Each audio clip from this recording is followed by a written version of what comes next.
నిజామాబాద్ కేసీఆర్ ని ఎదుర్కోలేక కేసులు ఎమ్మెల్సీ కవిత కేసీఆర్ ని రాజకీయంగా ఎదుర్కోలేకనే రేవంత్ రెడ్డి తన బిడ్డలైన తనపై రామన్నపై కేసులు పెట్టేందుకు ప్రయత్నిస్తున్నారని ఎమ్మెల్సీ కవిత అన్నారు. నిజామాబాద్ పట్టణానికి జైలు నుండి వచ్చిన తర్వాత మొదటిసారి హాజరైన సందర్భంగా కార్యకర్తలు బ్యాండ్ బాజాలతో ఆదివారం ఘనంగా స్వాగతం పలికారు. ఈ సందర్భంగా ఆమె మాట్లాడుతూ కాంగ్రెస్ ప్రభుత్వం కక్ష సాధింపు చర్యల కోసం పోలీస్ శాఖను కీలు బొమ్మల్లాగా వాడుకుంటున్నారన్నారు.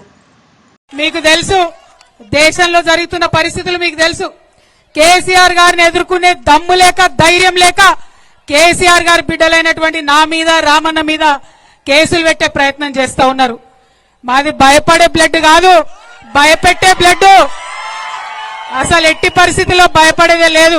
మేము తప్పు చేయలేదు కాబట్టి నా మీదైనా రామన్న మీదైనా కావాలంటే ఇంకెవరి మీద కేసు పెట్టుకున్నా బీఆర్ఎస్ నాయకులం నిప్పు కణికల్లాగా బయటకు వస్తామని చెప్పి ఈ సందర్భంగా తెలియజేస్తా ఉన్నా. ఎందుకైతున్నాయి కేసులు? ఇవ్వాలా కేంద్రంలో ఎదిరించి మాట్లాడితే కేసు. అవో చైనా వాడు బార్డర్ లోపలికి వచ్చిండు, మరి చూసుకొని జరా అంటే కేసు. మరి ప్రజలకు మంచి జరుగుతలేదంటే కేసు. ఇక రాష్ట్రం సంగతి అయితే చెప్పనే అవసరం లేదు. ముఖ్యమంత్రి పేరు మర్చిపోతే కేసు, భూమి ఇయ్యకపోతే కేసు, రైతు భూమి ఇయ్యకపోతే కేసు, ఫేస్బుక్ లో మా అన్నదమ్ములు ఒక చిన్న పోస్ట్ పెడితే కేసు, ట్విట్టర్ లో మా ప్రొఫెసర్ లేదన్న అభిప్రాయం చెప్తే కేసు, ఇన్స్టాగ్రామ్ లో మా అక్క చెల్లెలేదన్న చిన్న వీడియో పెడితే కేసు.